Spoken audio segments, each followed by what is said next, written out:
ఉమ్మడి కరీంనగర్ జిల్లాలో మహాలక్ష్మి వ్రత పూజలు అత్యంత భక్తి శ్రద్ధలతో జరిగాయి. కరీంనగర్ మహాశక్తి ఆలయానికి భక్తులు పోటెత్తారు. మహిళలతో ఆలయం కిటకిటలాడింది.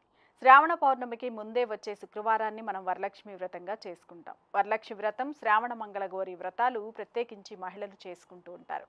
ఉమ్మడి కరీంనగర్ జిల్లా వ్యాప్తంగా వరలక్ష్మి వ్రత పూజలు కన్నుల పండువగా సాగాయి. వరలక్ష్మీదేవిని పూజిస్తే అష్ట లక్ష్ములను పూజించినట్లుగా భక్తులు భావిస్తారు.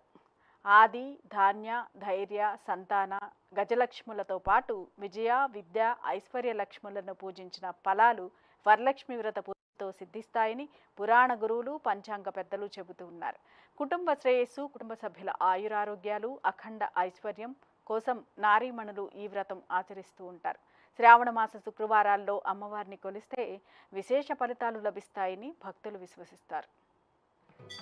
మన మహాశక్తి దేవాలయం కరీంనగరంలో వెలిసినటువంటి మహాశక్తి దేవాలయం శ్రావణ మాసం సందర్భంగా అంగరంగ వైభవంగా అలంకరించడం జరిగింది. ఈరోజు శ్రావణ వరలక్ష్మి శుక్రవారం, వరాలను ఒసగేటువంటి లక్ష్మీదేవి యొక్క శుక్రవారం ఈరోజు.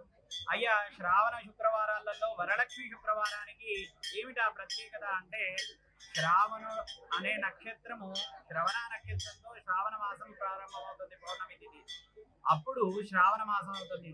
ఈ పౌర్ణమి చంద్రుడు లక్ష్మీదేవి సహోదరుడు కాబట్టే ఆ లక్ష్మీ సోదరి, ఆ చంద్రుడు సోదరి లక్ష్మీదేవి కాబట్టి చంద్రుడికి పౌర్ణమికి పూర్ణ బలం ఉంటుంది. కాబట్టి పౌర్ణమికి ముందు వచ్చే శుక్రవారం నాడు అమ్మవారిని వరలక్ష్మీదేవిగా కొలవడం జరుగుతుంది. మన